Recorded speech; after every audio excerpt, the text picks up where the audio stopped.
Relaxed? Yeah, Feeling yeah. Yeah, I'm all good. Okay, I got it. This is a very deep question. Yes, I got it. Yeah. Should have asked this to my client. So you're rolling already? Yeah. Okay, acha.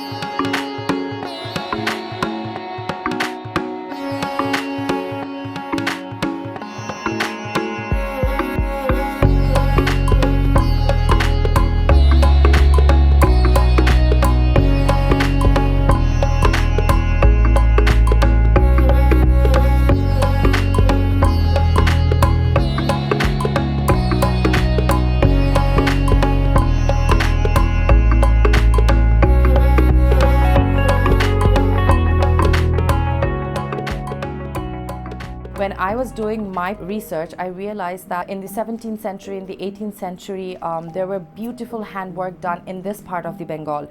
And I think that was lost over time in this. So I think a big part of my work is to revive the old embroidery techniques, the old artworks, different materials, different fabrics that were used.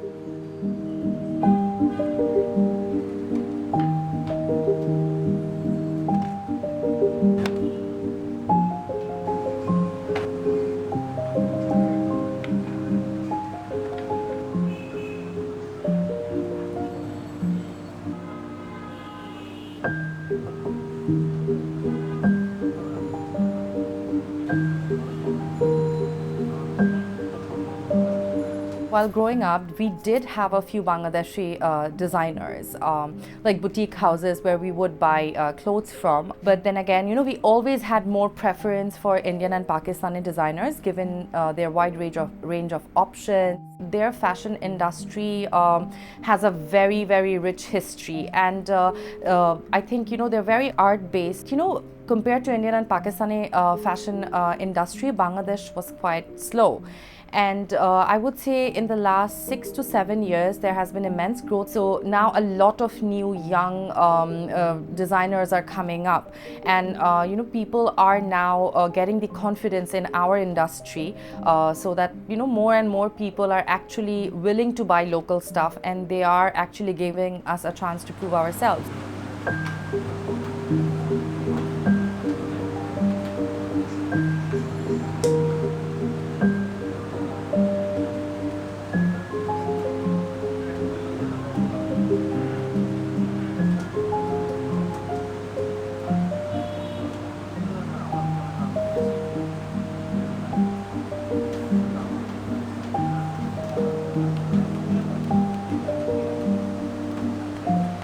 There is never a good artisan or a bad artisan. It's either a skilled artisan or a less skilled artisan. I wanted to enhance their skills, something that no one has actually put a focus on, like how we can enhance the skills of our Deshi artisans. I told them, you do have all the materials and everything that you need, but so why don't you just try doing something different that you have been doing all these time. Basically, I showed them a lot of videos, I showed them a lot of pictures, and then like I said, my research includes a lot of 1700 and 1800 century work in the subcontinent. So a lot of I would say a lot of trial and errors, and then that is how they started doing new techniques.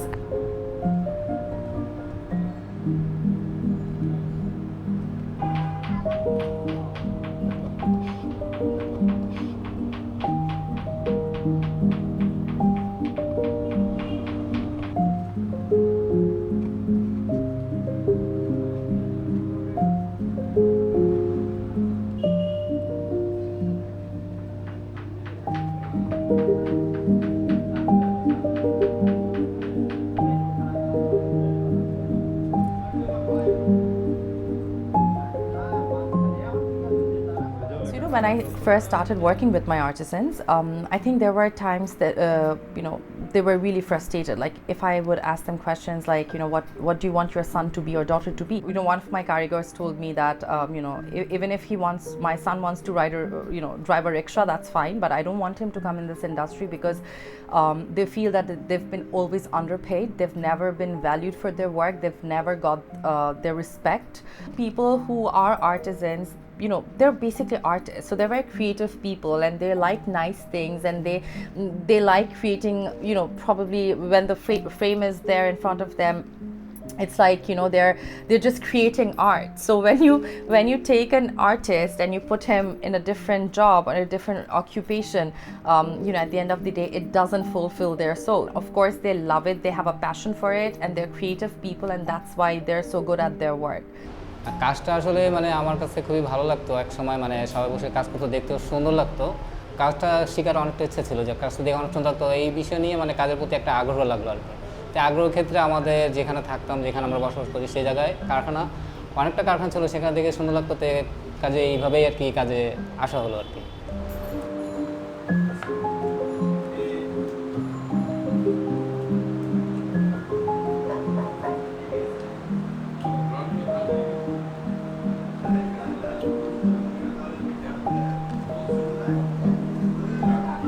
Because I'm not very good at drawing illustrations. Whatever my inspirations are, I would print them out.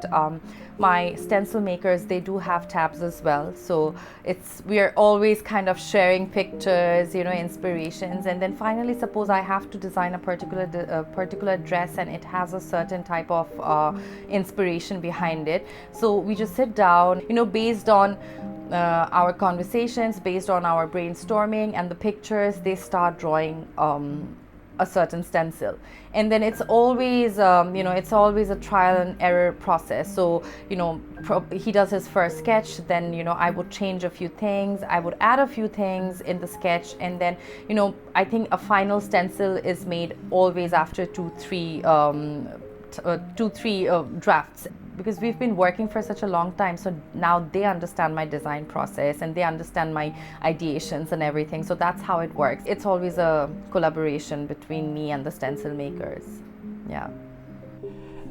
ডিজাইনের ভালো মন্দ বলতে কি, এটা একটা design আছে, আমি art করলাম, দেখতে খুব সুন্দর লাগে, ঠিক আছে, কাজের ক্ষেত্রে কিন্তু সুন্দর না। সেটা কিছু ডিজাইন আছে, দেখতে আপনার যে ভালো লাগে না, কিন্তু সেটা আপনি কাজে দিবেন সেরকম হবে। তো আমরা ম্যাক্সিমাম চিন্তা করি যে এটা কাজে যাবে, কি কাজ হবে, এই কাজটা হবে, কোন কাজটা কোন কারিগর করবে তার উপরে ডিপেন্ড করে, ঠিক আছে, কাজের উপরে ডিপেন্ড করে আমরা ডিজাইন সাজাই। আমরা ডিজাইন সুন্দর তো অবশ্যই দেখি, কিন্তু অনেক সময় আছে যে আপনি দেখবেন যে ডিজাইনটা না ভালো লাগে না, কিন্তু ওটার মধ্যে ওয়ার্ক যে অ্যাড হবে, ওয়ার্ক অ্যাড হওয়ার পর যে এটার মূল রূপটা যে আসবে, সুন্দর রূপটা, সেই চিন্তা করে আমরা ডিজাইন করি, ঠিক আছে। তো সুন্দর দেখি না, আমরা কাজের চিন্তাটা দেখি। একটা ডিজাইন সুন্দর আছে, না সুন্দর, এটা খুব ভালো লাগবে না, অ্যাকচুয়াল কাজে গেলে সেটা ভালো লাগবে না, যেটা খারাপ দেখতে লাগে সেটাই ভালো লাগবে।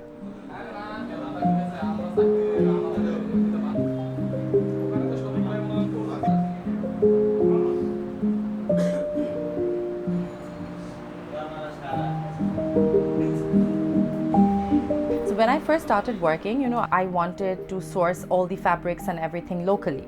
If I talk about muslin and if I talk about silk, Rajshahi silk, I try to source it locally from Rajshahi, the handmade cottons, because Bangladesh has always been very famous for cottons. I'm always experimenting with Bangladeshi fabric. Let me give you an example. Like we use Srirajganj cotton.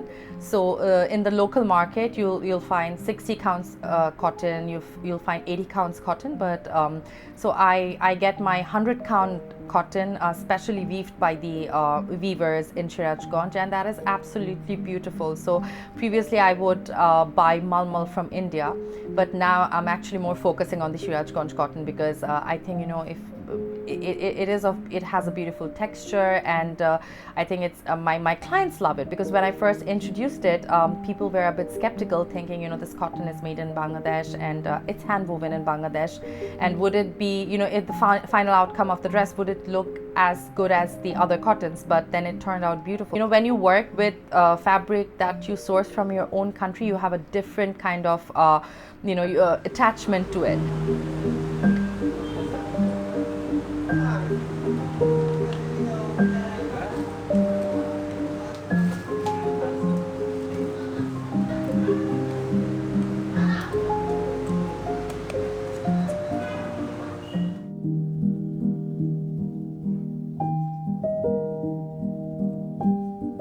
Badla is a specific type of metal strand that you use in different techniques on fabrics, and accordingly the name of the work technique changes on how you use it on fabric. You know, if you look into the 17 and 1800th century work in this part of the Bengal, so Badla work was very prominent on then muslin fabric. So I decided, why not, with our artisans, why not start Badla work again? An artisan can be really good at his work, and he can have amazing skills, but Badla skills are on a different level. It takes about 7 to 8 months for an artisan to actually perfect the work of Badla. You know, when I talk about my artisans, they're definitely very skilled, but I think Badla skill is something that makes them stand out from the other artisans working in our country. There should be more Badla artisans all over Bangladesh, so that, you know, Badla comes back and people start appreciating Badla work more, since we already had it, this part of the Bengal, long back. So my point is, why not revive that, and why not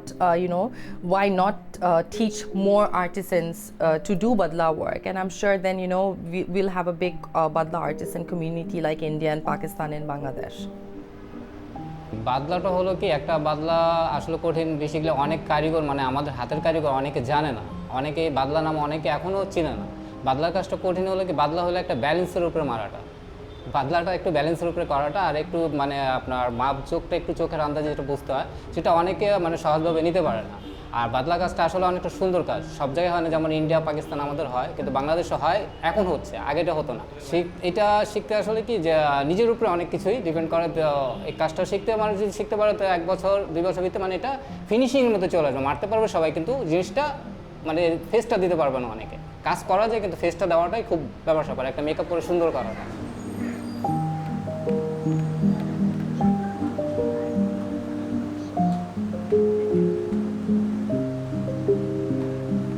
My clothes are timeless, and I always tell my consumers that, you know, you should not wear a dress just once, but you should take it out after 5-6 years and wear it again and repeat these clothes again and again, because, you know, every dress we make, it has a story behind it. It's not just a beautiful piece of clothing that's going to make you look nice. When a bride comes to me and tells me that this is her mom's wedding sari and she wants to rewear it, I think that is absolutely beautiful.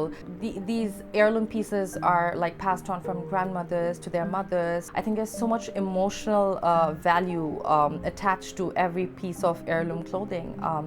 I think it's the same way. I have clients who tell me that they, you know, whatever they're buying from me, they want to keep it, preserve it, so that, you know, when their daughters grow up, you know, they can also rewear it. And I think that's a beautiful thing. That's how you value your clothes.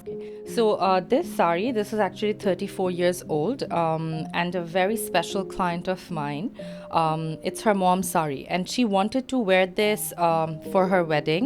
You know, I didn't want to do any work on the sari because it's a very old sari if you look at it, and it's a pure Sacha Banarasi with Sacha zari. So Banarasis are basically all hand woven, and even after 34 years, you can see the shine of the zari. So this is pure Sacha zari. First, we send the sari for a polish because, you know, it was kept in the wardrobe for the longest time. So this is a pure Kadwa weave.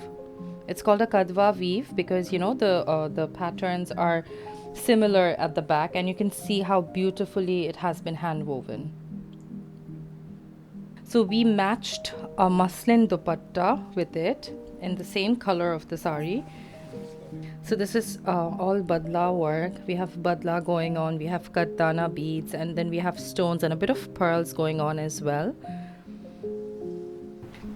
And this is the blouse that we have matched with the sari. So again, it has Badla work, it has Kattana work, and you can see the motifs. So you know, we've taken motifs from the sari and then we have kind of matched it so that, you know, the designs are coherent. And then we also did a potli bag for her to match the whole look. So these days a lot of brides are coming in with their mothers or their mother-in-law saris that they wore to their weddings, and you know, I think you know, wearing your mom's sari, it has so much sentimental value to it, and these are more like pieces that you pass on to your next generation. So Bushra was saying that, you know, since childhood, this was her dream, that she wanted to wear her mom's wedding sari on her nikah.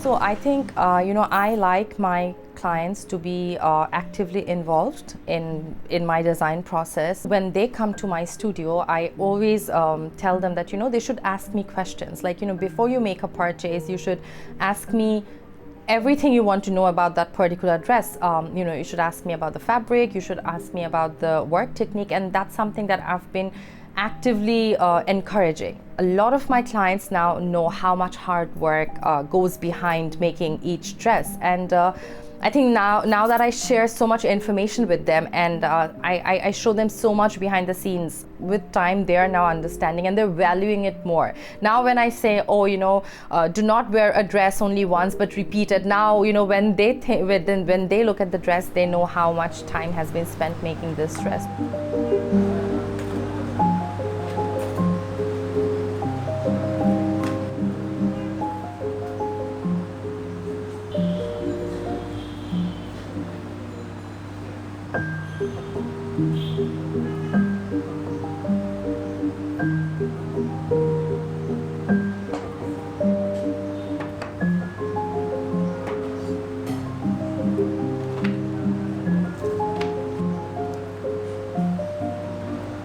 I think people have now started appreciating local designers, and I think people have put a bit of trust in us. All I dream is to make a change in people's perception about local designers. They should be proudly saying that, you know, India, Pakistan, Bangladesh, you know, we all stand in the same league. I do have a lot of dreams, and I hope, you know, I can make a significant difference in my lifetime, so that, you know, future generation designers can, you know, look up to me and say that, you know, I did make a difference. Yeah. Arkicho? You're supposed to skip speaking. No, Oh, that's great. yeah.